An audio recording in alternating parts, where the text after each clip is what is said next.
Et en fait, il n'y a que l'expérience qui permet l'apprentissage ou bien demander à être aussi accompagné sur un projet ou participer dans un projet qui peut apporter par exemple plus d'expérience, plus d'éléments.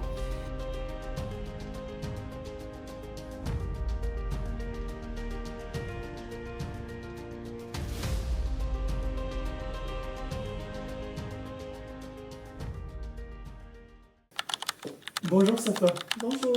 j'espère que tu vas bien et merci beaucoup d'avoir accepté d'être là aujourd'hui. Merci à toi de m'avoir invité. Avec plaisir. Est-ce que tu peux te présenter pour les personnes qui ne te connaîtraient pas? Alors, moi c'est Safa, j'habite dans la région parisienne, ça fait maintenant 6 ans. Et je suis directrice et consultante ITSM ESM. Ok, ça fait pas mal de choses quand même. Directrice et consultante. Faudra-t-il déjà qu'on définisse ce que c'est que directrice et consultante ITSM? C'est quoi une directrice ITSM et c'est quoi une consultante ITSM? Pour ceux qui ne sont pas du domaine. Ok, alors déjà, il n'y a pas que l'ITSM, il y a l'ITSM, l'ESM. Donc l'ITSM c'est IT Service Management. Okay. Donc c'est tout ce qui repose sur les process utiles. Okay. Et donc c'est tous les process qui vont améliorer et aider une organisation pour mieux répondre et mieux structurer leur process au sein d'une DSI. Okay. Et répondre aux besoins du coup des autres services. D'accord. Quand tu dis mieux structurer leur process, qu'est-ce qu'on peut avoir comme process, par exemple, que les entreprises peuvent avoir besoin de structurer? Par exemple, au sein d'une DSI, on va toujours trouver une équipe de support informatique sur des applications métiers. Oui. Et quand on va avoir une organisation ou un service qui va rencontrer par exemple un problème ou un bug sur une application métier, ils vont forcément créer un incident ou soumettre une demande. Donc cet incident-là ou une demande, il faut définir un process pour le résoudre, pour répondre aux besoins. Donc ces process-là, quand on les automatise, on va aider du coup les équipes support à mieux gérer, à mieux répondre aux besoins de ces services-là. Et aussi à mieux organiser leur travail ou leur quotidien tout en respectant les process utiles. D'accord, ok. Ça c'est vraiment toute la partie ITSM du coup. Okay. Exactement. Tu as parlé de deux choses dans ta présentation, directrice et consultante. Parce que en fait, aujourd'hui, j'ai plusieurs casquettes. Oui. Consultant, ça consiste en quoi? C'est en fait accompagner du coup les clients ou les organismes à déployer ces process-là à travers par exemple un outil ITSM. Et donc le déploiement de cette solution-là, ça va leur permettre d'automatiser leur process et de respecter ou d'appliquer les process utiles au sein de leurs organisations. Donc un consultant, ça peut signifier plusieurs choses selon le domaine dans lequel il va intervenir. Donc il y a aussi toute la gestion par exemple du parc informatique. On peut avoir un consultant qui va accompagner les techniciens à mieux gérer leur parc informatique, leur process de traitement des demandes et des incidents, et puis les conseiller à mieux définir leur catalogue, à optimiser leur processus et à mieux répondre aux besoins de leur service. Ok, donc le consultant ITSM, si je résume par rapport à ce que tu viens de dire, lui il va être chargé, notamment en tout cas dans les grandes lignes, d'implémenter en tout cas les process qui vont permettre de fluidifier l'activité des DSI par exemple de ses clients, c'est un exemple. Et il peut aussi être en charge de plusieurs autres aspects comme la gestion du parc informatique dont tu as parlé. Ok, ça c'est la partie consultant. Et comment est-ce que du coup tu fais de la direction de projet, vu que tu t'es présenté aussi en tant que directrice ITSM, et ça consiste en quoi aujourd'hui dans ton quotidien? Alors, la direction de projet, c'est que quand on va avoir du coup plusieurs clients qui vont demander un accompagnant pour le déploiement de ces solutions, Oui. donc on va avoir des ressources qui sont disponibles pour du coup répondre à ces besoins-là. Donc, la direction de projet, déjà, dans un premier temps, c'est d'identifier les compétences de chaque ressource et de les proposer aux clients selon du coup leurs besoins et aussi selon leur disponibilité. Okay. Donc ça, c'est la première partie, on va dire. Et la deuxième partie, c'est aussi bien comprendre le besoin du client, faire du suivi sur des comités de pilotage, des comités de projet et suivre l'avancement de chaque projet, tout en respectant le budget, le délai, le périmètre et bien sûr la qualité. Ok. Oui, là, de tout ce que j'entends, je me dis, ça fait beaucoup de choses quand même. Direction de projet, consultante et tout. Est-ce que c'est quelque chose que tu as toujours voulu faire? Est-ce qu'aujourd'hui, je veux dire, cette casquette de directrice que tu as et de consultante, est-ce que c'était un rêve, est-ce que c'était un objectif que tu cherchais à atteindre en fait? Alors, oui, oui et non. En fait, alors, ce qu'il faut savoir, c'est que pour définir ce qu'on veut faire dans la vie, ça vient aussi selon les expériences. C'est-à-dire que moi aujourd'hui j'ai 10 ans d'expérience dans le consulting et du coup j'ai fait vraiment pas mal de clients et j'ai vécu aussi plusieurs contextes, plusieurs difficultés aussi. Et au fur et à mesure on comprend ce qu'on aime faire ou ce qu'on n'aime pas faire. Donc par exemple, il y a des personnes qui aiment juste le back office, donc juste le développement par exemple, et qui sont épanouies dedans et qui ne vont pas forcément vouloir faire de client facing ou de rencontrer des clients, parce qu'ils vont se sentir moins à l'aise, etc. Donc on va dire que quand j'ai commencé du coup le déploiement de solutions ITSM, c'est à ce moment-là où j'ai été confrontée à des projets où je vais accompagner d'autres consultants plus ou moins débutants. Et du coup, les accompagner et les coacher, ça m'a donné envie de foncer et de faire du coup de la gestion et de la direction du projet. Ok, donc toi tu aimes bien encadrer les gens quoi? Je dirais pas, je dirais plus les accompagner. En fait, le fait de partager les connaissances, le savoir-faire et les retours d'expérience aussi, c'est quelque chose que j'aime bien faire et que voilà, j'ai découvert que j'aime bien faire. Ok, d'accord. Et ça revient à ce que tu disais dans le fait de te dire que pour toi, si j'ai bien compris, tu fais partie de l'école de ceux qui se disent je teste le maximum de choses en termes d'expérience et je vais réussir à voir ce qui me procure de belles sensations et ça me permettra de me diriger vers ce qui me plaît. Donc toi, c'est surtout où je me sens stimulée, où je sens que j'apprends encore des choses. Les projets, il n'y a pas de bon ou mauvais projets. Moi, j'estime que tous les projets sont intéressants. Tous les projets peuvent nous apporter, nous apprendre certaines choses. Et donc, c'est pour ça que j'aimerais bien faire j'aime bien faire la gestion de projet, la direction de projet. Parce que ça permet d'avoir un portefeuille un peu plus large et donc de contribuer à plusieurs projets en même temps et d'accompagner aussi des consultants puisque je suis passée par là aussi et je garde quand même cette casquette, c'est-à-dire que par moment, s'il y a un besoin, je peux aussi contribuer dans un projet en tant que consultante. Et du coup, voilà, c'est aussi le fait de faire plusieurs casquettes à la fois.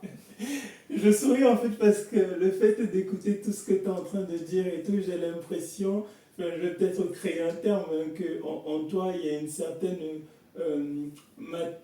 un côté maternel, professionnellement parlant, où j'ai l'impression de me dire, ah oui, toi, tu aimes bien voir des personnes qui arrivent à un certain niveau A, qui est peut-être là, et en fait, tu te dis peut-être que, enfin, grâce à l'accompagnement que tu vas faire, ça te procure vraiment une certaine joie, satisfaction de voir qu'ils ont été élevés et que tu as pu y participer, en fait. Oui, c'est pour ça que je parle de côté maternel, professionnellement parlant. En fait, c'est vraiment le terme qui m'est passé par la tête avec tout ce que tu es en train de décrire. Ok, donc si on résume juste sur cet aspect, toi c'est vraiment la réussite professionnelle des collaborateurs que tu gères ou des personnes qui sont autour de toi professionnellement, c'est l'une des choses qui te fait kiffer.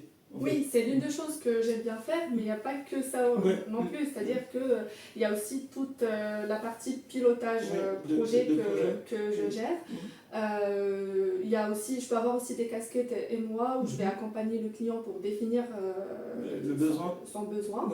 Et aussi du coup accompagner les consultants lors de l'implémentation, leur conseiller les solutions qu'il faut avoir. Et parfois sur la posture qu'il faut adopter. Qu'il faut adopter, d'accord, ok. L'une des questions que j'aime bien poser à mes invités, en fait, est axée sur la réussite professionnelle. Et j'ai envie de te demander justement, c'est quoi la réussite professionnelle pour toi, Safa? Alors, pour moi, la réussite professionnelle, c'est plusieurs étapes. La première étape, déjà, c'est comprendre ce qu'on aime faire. Okay. Parce que déjà, si on arrive à répondre à cette question, la moitié de la réussite est là. Parce qu'à partir du moment où on sait ce qu'on aime faire et là où on va se sentir épanoui, c'est sûr qu'on va mieux donner. Et c'est sûr qu'on va chercher à apprendre encore plus et à s'améliorer. Et donc, ça ne peut que être des progrès pour nous. Okay. Donc, ça, c'est la première étape. Et dès qu'on arrive à ce stade-là, c'est la deuxième étape, c'est d'essayer de l'accomplir. Comment on va faire ça? Il faut investir en soi-même, c'est-à-dire qu'il faut faire des formations, il faut chercher des opportunités qui vont nous convenir. Et il faut surtout ne pas avoir peur, se lancer et ne pas hésiter à l'exprimer, par exemple, au sein de la société, d'exprimer ce dont on a envie de faire, qu'on souhaite évoluer, etc. Et puis voilà. Donc pour moi, c'est ça la réussite, c'est d'arriver à comprendre dans un premier temps ce qu'on aime faire et ce qu'on veut faire. Et puis à ce moment-là, la réussite, en fait, elle va venir vers soi. Ok, d'accord. Dans les éléments que tu as évoqués par rapport à la réussite professionnelle, tu parles du fait déjà de réussir à trouver ce qu'on aime faire. Et si je reviens un peu plus tôt dans notre échange, tu disais que pour toi-même, pour trouver ce que tu aimes faire, tu as dû expérimenter plusieurs choses. Exactement. Donc on peut peut-être rajouter ça comme première étape. Déjà de se dire, expérimenter plusieurs choses. Tout à fait. Alors, découvrir ce qu'on veut faire. Tout à fait. Alors moi, comme j'ai dit, c'est 10 ans d'expérience. Et dans mes 10 ans, je n'ai pas tout de suite compris ce que je voulais faire. J'ai au début, sortie d'école, bien sûr qu'on cherche juste à travailler dans un premier temps. Et donc, selon nos études, bien sûr. Donc, il y a plusieurs domaines où on peut se spécialiser. Et du coup, on va forcément, on n'a pas encore assez de recul, on n'a pas encore assez d'expérience, donc c'est normal qu'on va peut-être se tromper. Et chose qui peut arriver, bien évidemment. Et donc, du coup, ça reste une expérience qui peut aussi nous apprendre des choses sur nous-mêmes. C'est que, par exemple, ça, moi, je ne suis pas bien dedans, et donc il faut que je cherche peut-être autre chose. On peut même se tromper dans le choix d'études et découvrir que finalement, je ne me sens pas très bien et que je veux faire, par exemple, une reconversion professionnelle. En fait, la vie, elle est pleine d'opportunités, il faut juste savoir les saisir. Et donc oui, il faut bien évidemment expérimenter. Et donc plus on expérimente, plus on comprend, plus on apprend aussi des choses, que ce soit professionnellement, que ce soit personnellement, mais toujours dans le monde du travail. Et c'est ça qui permet du coup de comprendre ce qu'on aime faire. Ok. Et ouais, donc les personnes qui écouteraient en tout cas cette partie de l'échange, une des choses qu'elles doivent retenir, c'est vraiment expérimenter pas mal de choses pour réussir à trouver ce qu'elles ont envie de faire. Du coup, oui, par exemple, alors expérimenter, c'est vrai que pas tout le monde va avoir la chance peut-être d'expérimenter n'importe quelle expérience, c'est pas aussi simple que ça, mais déjà au sein d'une entreprise, on peut déjà contribuer à plusieurs projets par exemple en interne pour comprendre que voilà, moi par exemple j'aime bien faire le consulting, ou j'aime bien par exemple travailler sur la satisfaction client, ou bien j'aime bien travailler sur l'amélioration de la qualité. Enfin, il y a aujourd'hui dans les entreprises, il y a plein de services et des petits projets où on peut contribuer juste en off, mais qui vont nous permettre à nous d'apprendre pas mal de choses. Ok. Et avec tout ce que tu exprimes là, est-ce que tu estimes que tu as réussi professionnellement? Alors aujourd'hui, j'estime que je suis plutôt satisfaite de ce que je fais, et de ce que je suis devenue, de ce que j'ai appris, et de ce que je peux aussi apporter au projet, parce que le fait de contribuer à des projets qui se passent bien et qui réussissent, et que on voit qu'on a apporté du changement à certaines organisations, et qu'on les accompagne aussi dans le changement, on accompagne les utilisateurs dans leur nouvelle vie, on va dire, au sein de l'entreprise. Ça reste quand même satisfaisant, et ça procure un certain plaisir. Après, il y a encore des choses à apprendre, il y a encore la vie aujourd'hui ne cesse de bouger, ne cesse d'évoluer, donc voilà, la réussite, on ne peut pas dire que ça y est, j'ai réussi, mais je suis dans la bonne voie. Ok, ouais, c'est vrai que on entend un peu, quand tu l'exprimes, que effectivement tu as l'air très satisfaite de là où tu en es aujourd'hui, mais est-ce que tu te dis du coup, oui, effectivement, là j'ai fait de très belles choses. Pour toi, qu'est-ce qui manque? Qu'est-ce qui manque, et quels sont les prochains points que tu aimerais pouvoir accomplir pour pouvoir te dire, ah oui, là je suis en train de continuer d'évoluer, ou encore, là je suis en train de me rapprocher de cet idéal, en tout cas de réussite que tu te fais? Ce qui pourrait en tout cas m'apporter à moi personnellement plus de satisfaction, c'est comme je t'ai dit, c'est d'accompagner les consultants sur leurs projets professionnels, les accompagner à monter en compétences, que ce soit sur la partie technique ou sur la partie gestion de projet. Voilà, continuer à évoluer dans le management, c'est ce qui m'intéresserait aujourd'hui. Ok, manager encore plus de personnes et sentir que tu as encore plus d'impact sur plus de collaborateurs dans ce que tu ferais. J'essaye de résumer, hein, du coup. Oui, je dirais plus de résultats. Plus de résultats de ta part ou de la part des collaborateurs? En fait,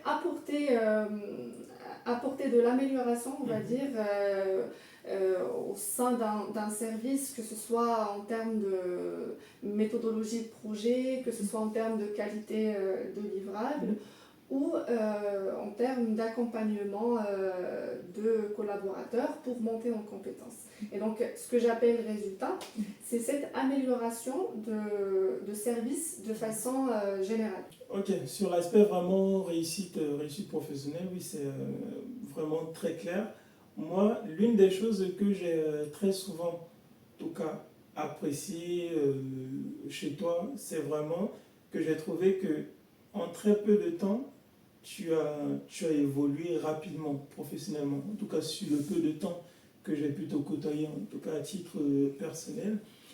Euh, Quelles sont, selon toi aujourd'hui, des erreurs que des consultants en fait, peuvent être amenés à commettre et qui les freinent, en tout cas dans leur carrière? Les erreurs qu'un consultant peut commettre, pour moi, c'est déjà avoir peur de communiquer. Ok, d'accord. C'est-à-dire que un consultant, il peut être dans des difficultés et par peur de la réaction ou du client ou bien de son management, il va essayer en fait de trouver une solution par lui-même alors qu'il est juste en train d'empirer les choses parce qu'il a clairement besoin d'aide. Et donc, ce qu'il faut comprendre, c'est que s'il y a un chef de projet ou un directeur de projet ou un responsable, c'est qu'il est là pour ça et il est là aussi pour accompagner et pour faciliter le travail d'un consultant. Okay. Donc, il ne faut jamais hésiter à demander de l'aide quand on a besoin et à soulever les difficultés qu'on rencontre. Ok, ok. Donc ça, c'est une première erreur. Par exemple, j'arrive pas, je suis en train de développer quelque chose, j'ai des erreurs, ça marche pas. J'ai une journée pour finir cette tâche-là, mais je vois qu'il est par exemple 17h30 et j'ai toujours un problème, ça marche toujours pas. Et donc ça va engendrer un retard sur le projet. Ça va du coup entraîner plus de risques que prévu. Et donc, à ce moment-là, c'est qu'il faut vraiment alerter les responsables et du coup, la personne, elle va t'apporter de l'aide. Ok, ouais, donc c'est cet ego-là qu'on peut avoir en quelque sorte, faut peut-être souvent apprendre à le mettre de côté, quoi, en quelque sorte. En fait, il faut surtout apprendre parce que je peux comprendre, j'étais aussi développeuse et c'est vrai que c'est intriguant quand on a une erreur et qu'on a vraiment envie de la résoudre et qu'on se dit cette solution-là elle va marcher, non c'est l'autre qui va marcher, etc. Donc on reste, on boucle dessus et parfois ça peut marcher, je suis d'accord, mais parfois on a des contraintes qui peuvent être le délai. Oui. C'est-à-dire qu'il faut apprendre à s'engager sur un délai. Et quand on a un délai et qu'on travaille en équipe, eh bien, c'est fait pour. Donc, il ne faut pas hésiter à dire j'ai testé cette solution, mais voilà, j'arrive toujours pas à savoir d'où vient l'erreur. Peut-être que quelqu'un d'autre aura la solution et ça va être traité plus rapidement. Ouais, non, mais ça me fait sourire parce que ça me fait revenir pas mal de souvenirs, hein, en tout cas me concernant. Moi, c'est un gros souci que j'avais, dans le sens où quand j'étais en face d'un problème, non pas juste dans le domaine professionnel, mais même à l'école, en fait, et tout, il m'arrivait en fait de me dire, non mais ce problème, moi, j'ai la capacité de pouvoir le résoudre et du coup, on se retrouve en train de passer des heures et des heures à se dire qu'on n'a pas besoin d'aide et tout ça. Et effectivement, comme tu disais, on ne fait qu'aggraver la situation et c'est des mauvais jeux en fait que j'avais l'habitude de jouer. Et j'en payais même souvent le prix, hein, franchement. Et en fait, cette capacité-là, on va l'apprendre parce que si on demande de l'aide, de l'accompagnement et que voilà, c'est résolu, bah c'est bon. Pour les prochaines fois, c'est réglé. Les prochaines fois, ce serait au consultant qui va pouvoir du coup résoudre le problème et qui va peut-être apporter de l'aide à quelqu'un d'autre. Non, mais effectivement, je pense qu'il faut pouvoir changer sa manière de penser sur ce point-là. Mais c'était juste pour dire, en fait, ce que tu évoquais, j'étais tellement concerné par cela il y a quelques années. Je ne dis pas qu'aujourd'hui, voilà, c'est à 100%, ok, mais voilà, j'ai dû beaucoup travaillé là-dessus quand même pour pouvoir corriger cela, quoi. Parce que souvent, on peut avoir l'impression que le fait de demander fait qu'on... C'est une faiblesse. C'est une faiblesse, oui. Alors que pas du tout. Ouais, ou qu'on perd de la crédibilité en demandant. Alors que, surtout quand on est junior, bah, c'est en demandant et en ayant des retours qu'on se rapproche progressivement du fait d'être senior, en fait. Ah bah c'est clair. En réalité, très clairement. Ok, donc ne pas oublier d'exprimer. Et effectivement, là, tu as parlé voilà, du fait de s'exprimer, notamment, voilà, de ne pas hésiter à demander du coup à d'autres collègues. Dans la description que tu as fait de la réussite, en tout cas jusqu'à aujourd'hui, voilà, tu parles de la satisfaction que ça peut t'apporter et tout. Est-ce que toi, le fait d'appliquer tout ce que tu es en train de dire aujourd'hui fait que tous tes projets ils marchent comme tu as envie qu'ils marchent? Est-ce qu'après 10 ans d'expérience et tous les projets que tu as pu te faire, tous tes projets se passent exactement comme tu en as envie? Ce qu'il faut savoir, c'est que un projet, il est unique. Il ne se reproduira jamais et il ne se passera jamais comme un autre projet. C'est-à-dire que aujourd'hui, il y a plein de méthodes qui permettent du coup de faciliter la gestion des projets. Mais on peut toujours avoir des situations différentes à chaque fois. Qui nécessite du coup de mettre en place certaines méthodologies ou bien certaines solutions. Du coup, il faut s'adapter, en fait, il faut avoir cette capacité à pouvoir s'adapter face à la situation. Donc, aujourd'hui, je ne dirais pas que tous les projets se passent comme prévu, mais c'est des situations qui sont différentes l'une de l'autre. Et moi, en fait, c'est ce que j'aime, c'est ce changement en termes de projet, c'est que elle ne se répète jamais, on ne fait jamais la même chose et on n'est jamais confronté à la même situation. Donc l'apprentissage, il est là en permanence. On peut avoir certaines situations qui... par exemple, si on intervient sur le même domaine, par exemple l'ITSM, on peut avoir par exemple certaines situations qui vont se reproduire, mais le projet dans sa globalité, il ne peut pas être similaire, on va dire, à un autre. Okay. Donc tu m'as demandé si tous les projets réussissent. Alors, tous les projets,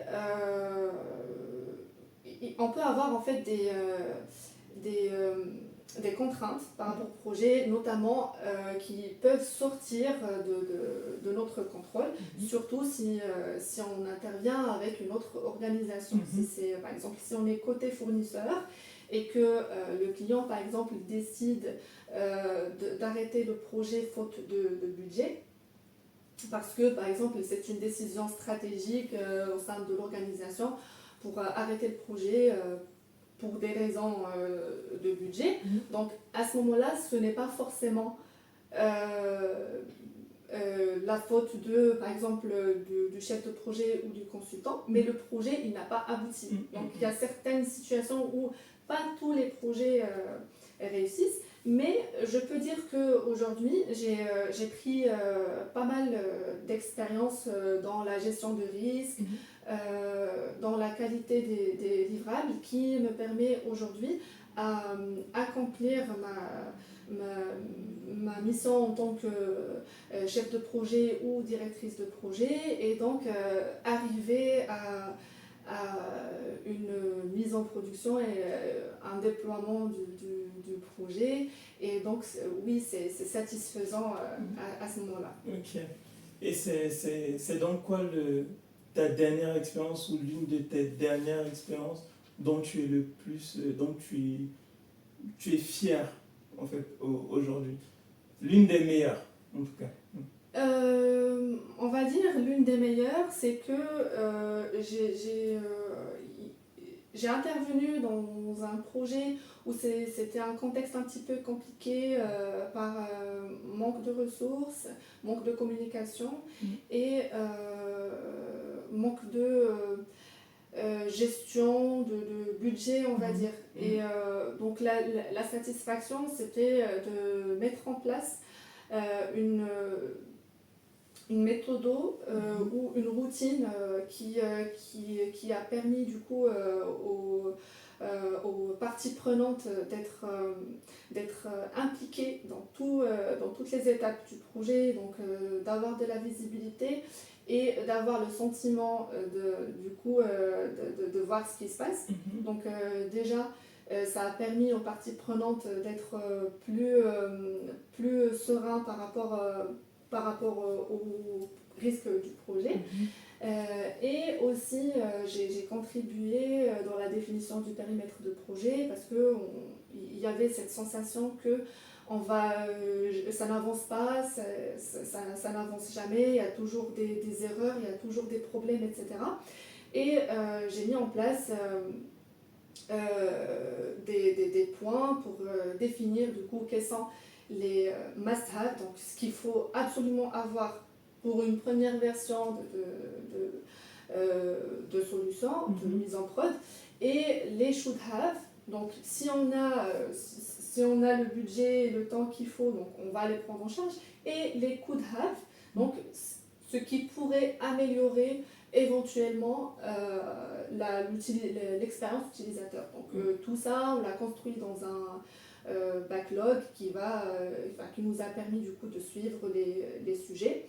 Et le fait de partir d'un point où tout était catastrophique et d'arriver à quelque chose de bien organisé, de bien structuré, avoir de bons retours, que ce soit côté consultant ou côté client que ça se passe bien, que ça avance.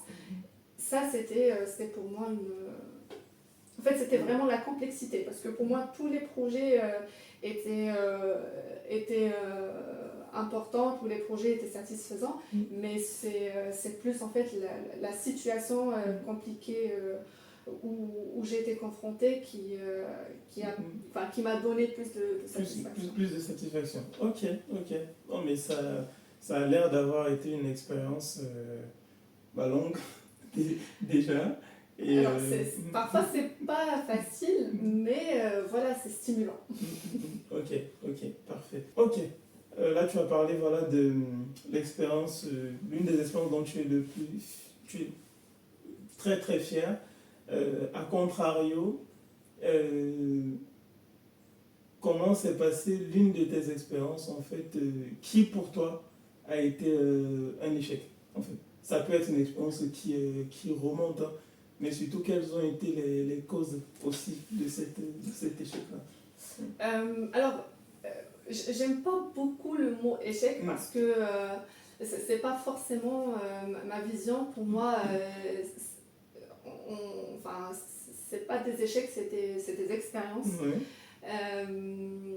Après, en fait, c'était assez longtemps, c'était mon tout premier projet. Et effectivement, du coup, je devais gérer le projet, et donc j'avais des demandes de partout. Donc pour moi, être un bon consultant, c'est de pouvoir répondre à tous les besoins, même si ça sort du périmètre. Donc en fait, il y avait des demandes qui n'étaient pas forcément validées par le comité, et que je vais juste recevoir un appel, est-ce que vous pouvez faire ça, est-ce que vous pouvez faire ci, donc je répondais à tous les besoins. Mais derrière, du coup, ça retardait en fait le projet, parce que je n'avançais pas sur les autres sujets.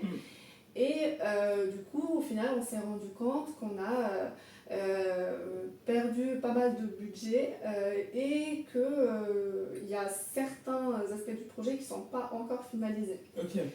Et donc c'est là où j'ai appris de cette erreur-là et par la suite, c'était plus... je me concentre plus sur le périmètre parce qu'en fait, cette perte-là, ça engendre des frustrations, ça engendre des risques aussi par rapport au planning et par rapport au budget. Et ça peut être parfois compliqué à gérer. Donc,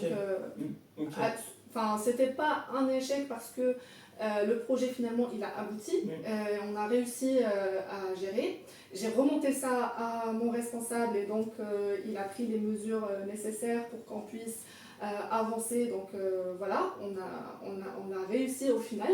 Mais par rapport à moi, c'était ça c'était ça on va dire, mon expérience qui m'a permise aujourd'hui de mieux maîtriser le périmètre, de mieux comprendre qu'est-ce qu'il faut prioriser et qu'est-ce qui est important dans la gestion d'un projet. Okay.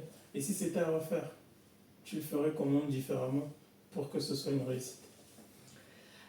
Si c'était à refaire, alors à ce moment-là, toutes les demandes qui sortent un peu du périmètre, je vais plus les mettre dans un backlog et donc qui vont passer au comité de pilotage pour faire un arbitrage. Est-ce qu'on ajoute ça dans le périmètre ou pas? Si on ajoute ça dans le périmètre, donc voilà ce que ça peut engendrer. Que ce soit, parce que parfois ça peut être aussi des risques, ça peut être des sujets assez techniques qui peuvent engendrer d'autres solutions techniques et donc on rentre dans d'autres aspects.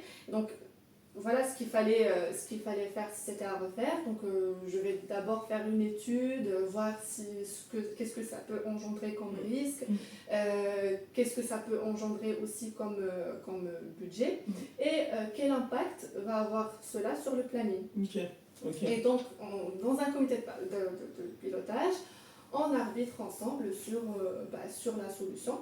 C'est soit ça va du coup être mis de côté jusqu'à une nouvelle version du produit, ou bien ça sera pris en charge si on a les moyens nécessaires pour. Ok, ouais, parfait, d'accord.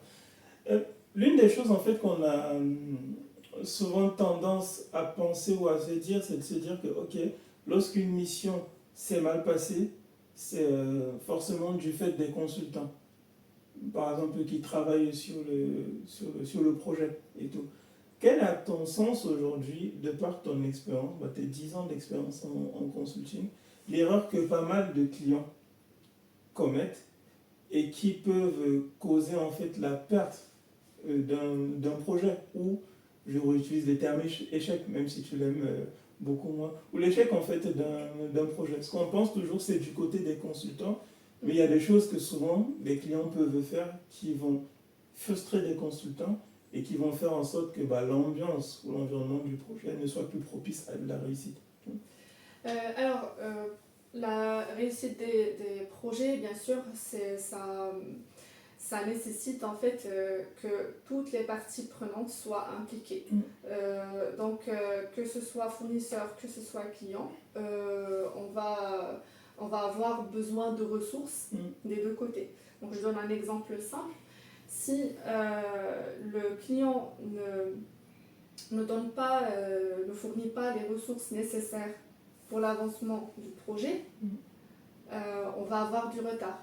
Et donc ça, c'est pas mal, ce sont des sujets aussi, ou des situations auxquelles on se retrouve confronté quand on est côté fournisseur. On peut se retrouver confronté à ce genre de situation, c'est-à-dire qu'on a besoin d'informations, parce qu'un consultant, il a besoin des spécifications pour avancer. Et si les spécifications ne sont pas bien définies, ne sont pas maîtrisées, à ce moment-là, il peut répondre à côté du besoin ou ne pas répondre aux besoins. Et donc, il faut vraiment être sensibilisé sur le fait que les ressources doivent être impliquées des deux côtés. Ok, effectivement. Non, mais je pense qu'il y a, il y a cet aspect-là, mais peut-être qu'il y a aussi un aspect, j'ai envie de dire, peut-être humain derrière, dans le sens où bah, moi, lorsqu'on on parle là de ce sujet, bah, un souvenir que j'ai toujours moi aujourd'hui, c'est un projet sur lequel j'ai travaillé en tant que consultant et en tant que débutant, du coup, pour le coup. Et j'essayais de me donner, je me donnais vraiment au max. Je travaillais après les heures de boulot et tout pour pouvoir satisfaire le client. Et on était sur une deadline qui était quand même assez courte, de mémoire 2 ou 3 jours, ou un truc comme ça. Et je n'avais pas encore le niveau à ce moment-là bah, de pouvoir fournir bah, les résultats qu'un senior pouvait fournir. Et je me suis rendu compte que 2 jours après mon début de mission, bah, le client il avait calé un comité avec mes supérieurs hiérarchiques.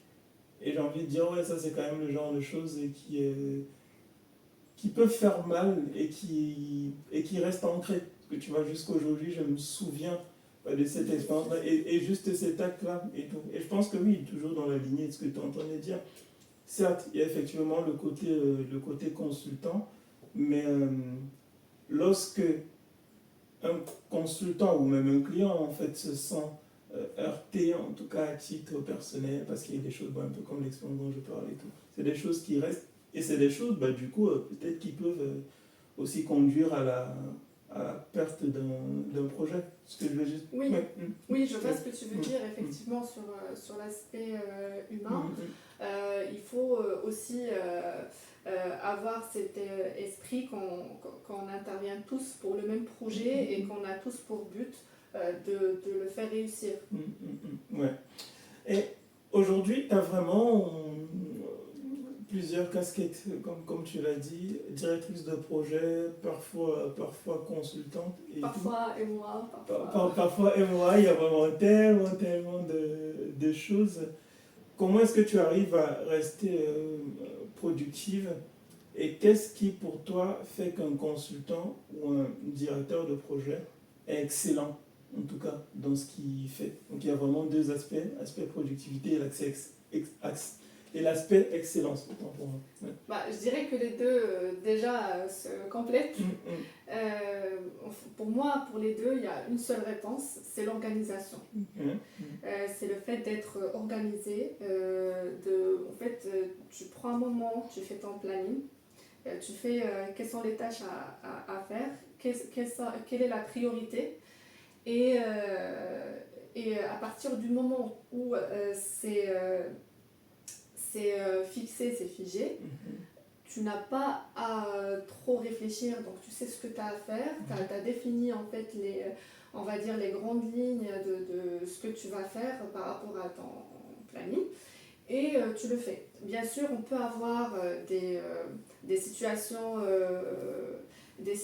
qui sortent du planning, des exceptions on va dire, et à ce moment-là, il faut savoir aussi être présent et répondre à ces situations-là et avoir le réflexe de vite prioriser en fait ce qui est vraiment urgent et ce qui est important.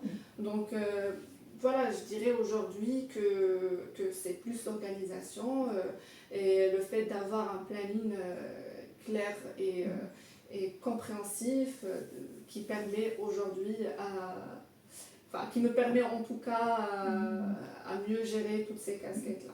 Ok. En fait, je souris là parce que moi, je me suis souvent rendu compte qu'en fait, les personnes qui peuvent vraiment être très occupées, quand je dis très occupées, c'est dans le sens elles ont vraiment des choses à faire, ces personnes-là arrivent toujours, ou généralement, à bien s'organiser pour rester disponibles même en étant occupées. Exactement. Et il y a beaucoup d'autres personnes qui se disent, ah, si je fais penser aux gens que je suis occupé, alors ça me donne le sentiment d'être important. Alors qu'ils sont juste mal organisés. Je ne sais pas si tu vois ce que je veux dire. Oui. Des personnes qui vont te dire, oui, j'ai tellement de choses à faire et tout ça. Et lorsque tu vas vraiment creuser, il n'y a rien du tout. Et ils sont juste mal organisés, quoi. Et ils ont plein de choses à faire et ça n'avance pas parfois. Et rien n'avance dans tout ce qu'ils ont. Oui, je sais ce que c'est. Oui, en fait, on est tous passés par là, je pense, à un moment de notre vie. Et parce que parfois, attention, il y a aussi l'équilibre vie pro, vie perso. Et parfois, tu peux aussi avoir des projets personnels, comme par exemple un déménagement ou quelque chose comme ça qu'il faut gérer. Et parfois, c'est pas évident quand on est par exemple au bureau de ne pas penser aussi à ce qu'on doit faire, par exemple sur par exemple notre projet de déménagement ou autre chose. Et du coup, le fait en fait d'être organisé dans sa vie de façon générale, ça permet on va dire de baisser sa charge mentale et donc d'être mieux productif. Ok. Et tu as parlé du côté vie perso et du côté vie pro. Comment est-ce que toi, aujourd'hui, tu arrives à faire la séparation, si jamais tu l'as fait, entre la vie pro et ta vie perso pour être la plus efficace possible, en tout cas dans ton travail? Parce qu'effectivement, ça peut ne pas être évident de clairement. séparer les deux. Alors, j'ai parlé de l'organisation, et en fait, justement, pour être organisé, parce qu'on peut avoir plusieurs demandes à ce jour, je vais avoir plusieurs personnes qui vont me demander de faire des choses, ou plusieurs personnes, par exemple, qui vont me demander de faire de l'aide, d'avoir de l'aide, pardon. Et du coup, c'est là où, en fait, il faut avoir cet esprit de priorisation, de définir qu'est-ce qui est le plus prioritaire. Et si on n'a pas cette capacité de définir ce qui est le plus prioritaire, il faut demander de l'aide. Moi, la première, j'ai toujours demandé à mon responsable à l'époque de prioriser quels sont les sujets. Et donc, par exemple, je vais t'avoir toi qui va me dire écoute, est-ce que tu peux m'aider, par exemple, à préparer mon support pour un atelier. Je vais te demander c'est quand ton atelier, tu vas me dire par exemple c'est la semaine prochaine, et ben je vais regarder mon calendrier et on va fixer un point ensemble, et je sais que là c'est bon, ce temps-là il est pris pour aider cette personne-là pour son support par exemple. Pareil, quand je vais avoir du coup une demande client, pareil, je vais du coup comprendre son besoin, quelle est la priorité, etc. Et à ce moment-là, je vais le planifier selon la disponibilité des ressources et selon aussi la priorité de la demande. En fait, c'est ça qui permet déjà dans le travail d'avoir déjà une visibilité sur ce qui va être fait et doit être fait. Et comme je l'ai dit, de baisser la charge mentale. C'est-à-dire qu'à partir du moment où dans le travail tout est calé, tout est cadré, quand je vais rentrer le soir chez moi, je ne vais pas forcément penser au travail. Alors c'est pas tous les jours, parce que bien sûr des fois on peut avoir des situations qui peuvent nous déstabiliser, et à ce moment-là oui, ça nous arrive, on est tous les humains, donc de penser par exemple au travail quand on est chez soi, c'est normal. C'est juste, il ne faut pas que ce soit le quotidien. Ok. Revenons maintenant sur un aspect peut-être un peu plus évolution en entreprise. Là, on a parlé justement de comment faire en sorte pour faire que les missions, en tout cas qu'on fait en tant que consultant, qu'elles se passent bien. Donc ça, c'est un premier aspect. Donc tu as parlé du fait de ne pas hésiter principalement, demander de l'aide. Tu as parlé du fait aussi de prioriser, en tout cas l'ensemble des actions qu'on va avoir à faire. Et de s'organiser. Et de s'organiser, effectivement. Ok. Donc sur cet aspect-là, c'est très clair. Si on revient sur l'aspect vraiment évolution, toi aujourd'hui, tu as, comme je le disais un peu plus tôt, évolué rapidement. En tout cas, quand je dis évoluer, c'est en termes de grade. Je trouve que tu as, au niveau des échelons, tu es vraiment monté assez rapidement. Quelles sont, une fois encore, les erreurs que des personnes font qui fait qu'elles stagnent vraiment et n'arrivent pas à évoluer pour le coup? Et quels sont les conseils que tu donnerais du coup à des consultants qui restent au même niveau et qui ont envie d'évoluer, parce que certaines personnes ne peuvent pas, effectivement. Ouais. Oui. Alors pour les personnes qui veulent évoluer dans le consulting ou autre chose, comme je l'ai dit, il ne faut pas hésiter à prendre de l'initiative, à prendre aussi le risque, parce que parfois on se sous-estime, on pense qu'on n'est pas capable, par exemple, de gérer un tel projet de telle complexité, sauf que quand on est vraiment dans la situation, eh ben, on peut se surprendre qu'on a certaines capacités. Et en fait, il n'y a que l'expérience qui permet l'apprentissage, ou bien demander à être aussi accompagné sur un projet ou participer dans un projet. Qui peut apporter par exemple plus d'expérience, plus d'éléments. Donc ça déjà c'est un premier point.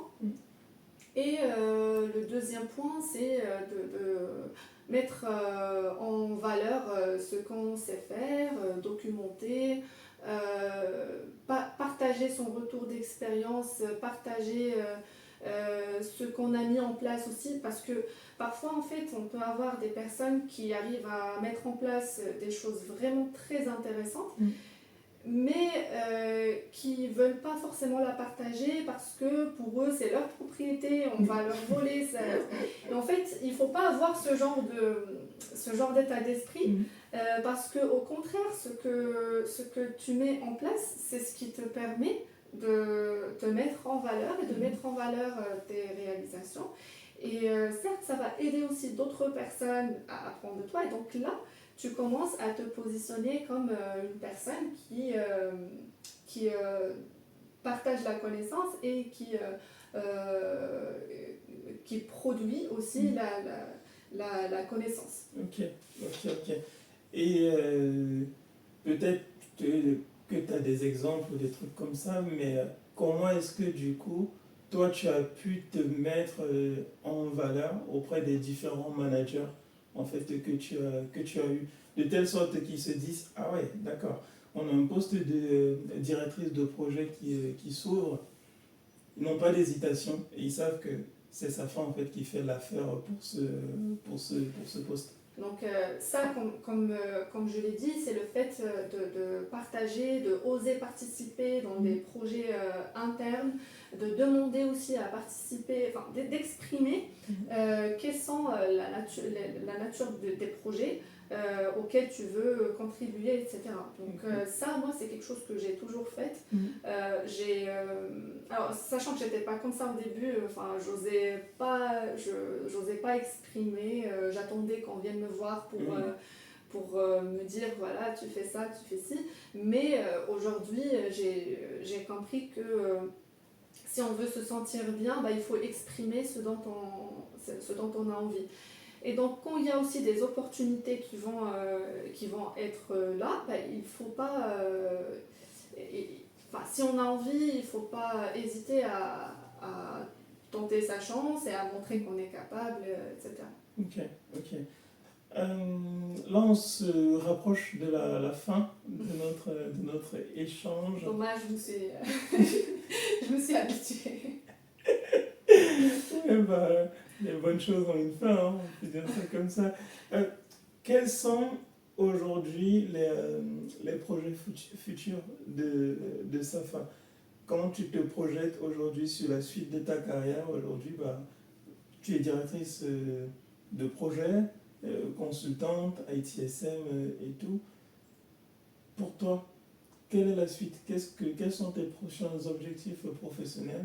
Et qu'est-ce que tu aimerais aller chercher aujourd'hui? Parce qu'on a bien compris autant pour moi que tu es peut-être éternelle insatisfaite, comme tous les êtres humains, j'ai envie de dire. Je ne pas que j'étais satisfaite. Oui, mais je veux dire, je le dis de manière plutôt très positive. Ce que je veux dire, c'est qu'aujourd'hui, tu es directrice de projet et il y a forcément d'autres challenges que tu vas vouloir faire ou que tu as peut-être envie de faire. C'est quoi la suite?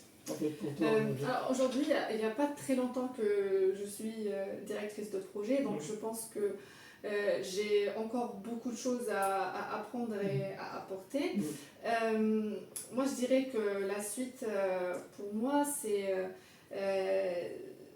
d'apprendre davantage plus de méthodologie projet, d'apporter en fait plus de facilité dans la gestion de projet et comme je t'ai dit, d'accompagner aussi, de manager des collaborateurs pour qu'ils puissent monter en compétences, pour qu'ils puissent avoir la bonne posture et pour aussi améliorer leur qualité de service ou de livrable. Ok, donc là tu veux rester déjà sur le créneau sur lequel tu es pendant un certain moment avant d'envisager potentiellement autre chose. Oui, tout à fait. Ok, d'accord. Pour finir cet échange, Safa, quels sont 3 conseils que tu donnerais à un consultant ou à un collaborateur qui nous regarde aujourd'hui et qui essaye d'évoluer sur tous les aspects possibles dans son domaine, que ce soit voilà, sur l'aspect promotion ou sur d'autres aspects qui pourraient le rendre heureux professionnellement? Alors, le premier conseil, comme j'ai dit, c'est de ne pas avoir peur, ni des projets. Comme je l'ai dit, il n'y a pas de bons ou de mauvais projets, ni de communiquer. Et d'apprendre aussi de ses erreurs. C'est-à-dire que si quelque chose ne se passe pas bien ou se passe mal, on n'est pas nul, on n'est pas mauvais, on a juste appris de cette expérience et qu'est-ce qu'on peut faire, enfin, qu'est-ce qu'on peut faire pour l'éviter, pour les prochaines fois. Okay. Donc ça, c'est très important, ça c'est le premier conseil. Le deuxième conseil, c'est de prendre le temps qu'il faut, de ne pas être pressé ou de se dire dans un an, je vais être manager par exemple, alors que j'ai encore beaucoup de choses à apprendre. Alors ça peut arriver à certaines personnes d'évoluer très rapidement, mais chacun son rythme et il faut savoir s'auto-évaluer aussi, de demander à son management quels sont les axes d'amélioration sur lesquels il faut travailler, etc.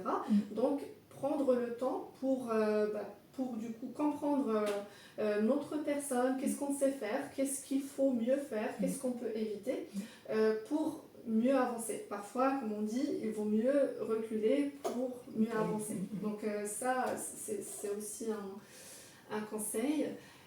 Et du coup, le troisième conseil, c'est de continuer à apprendre, de se former, de demander s'il y a des formations, de faire la veille technologique. Donc ça permet aussi d'évoluer sur plusieurs aspects et aussi de comprendre qu'est-ce qu'on aime faire. Ok. Bon, bah, c'est parfait. Merci beaucoup, Safa, en tout cas d'avoir pris le temps pour cet échange. J'espère qu'il pourra permettre voilà, plusieurs consultants ou collaborateurs en entreprise de pouvoir avoir des tips ou des astuces en fait, pour évoluer du coup, dans leur carrière. Donc on se retrouve très bientôt pour un prochain épisode avec un autre consultant du coup, qui a aussi fait de très belles choses dans sa carrière jusqu'ici. Et d'ici là, je vous dis portez-vous bien. Ciao, ciao, à très bientôt. Merci. Merci.